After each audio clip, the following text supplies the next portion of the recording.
Welcome to Toretsk, a vital industrial city, nestled deep within the Donetsk Oblast of eastern Ukraine. Before the recent turmoil, this city served as the administrative center for its local community, hosting nearly 30,000 residents. Its origins trace back to the mid-19th century, starting as the small hamlet known as Shcherbinivka, driven by the burgeoning Donbas coal boom. The entire region's economic growth was significantly bolstered by the subsequent introduction of vital rail transport systems in the following decades. From 1936 until 2016, the city bore the name Dzerzhinsk, honoring Felix Dzerzhinsky, the founder of the Soviet Security Service. That identity shifted in 2016 as Ukraine enacted decommunization laws, returning the city to its current name, Toretsk. Geographically, Toretsk rests on the right bank of the Kryvyi Toretsk River, anchoring it firmly within the historical Donbas region. Remarkably, archaeological evidence suggests this very ground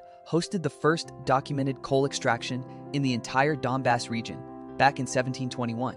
By the late 1830s, new coal discoveries spurred rapid development, uniting smaller hamlets into the more significant village of Shcherbinivka. The construction of the major Kursk-Kharkiv-Azov railway passing nearby gave the growing town an enormous economic advantage. The early 20th century saw the town change hands repeatedly during the chaos of the Russian Civil War before Bolshevik forces secured control. A significant mining boom followed, with production hitting 1 million tons of coal annually by the year 1923. During the Great Patriotic War, the city endured a harsh occupation by Nazi German forces from late 1941 until its liberation in September 1943. Following the war, the city expanded its industrial base and achieved the status of a city of regional subordination by 1962. The post-Soviet era in the 1990s brought government efforts to privatize many of the city's key industrial assets and enterprises. However, the 21st century saw a noticeable decline in population figures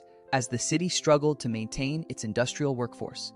The conflict that began in 2014 saw Russia-backed paramilitaries briefly capture the city before Ukrainian forces successfully retook it. This initial phase of fighting immediately began to severely damage critical infrastructure, often cutting off the essential water supply. When the full-scale invasion started in 2022, roughly half of the pre-war population tragically fled the increasing danger. By 2023, the situation became so perilous that open-air markets were forced to close due to the constant threat of shelling. The year 2024 brought renewed Russian pressure, successfully capturing key eastern settlements surrounding the beleaguered city center. Following a year-long battle, the city was finally confirmed to have fallen into Russian control in August of 2025, leaving it ruined and almost entirely depopulated.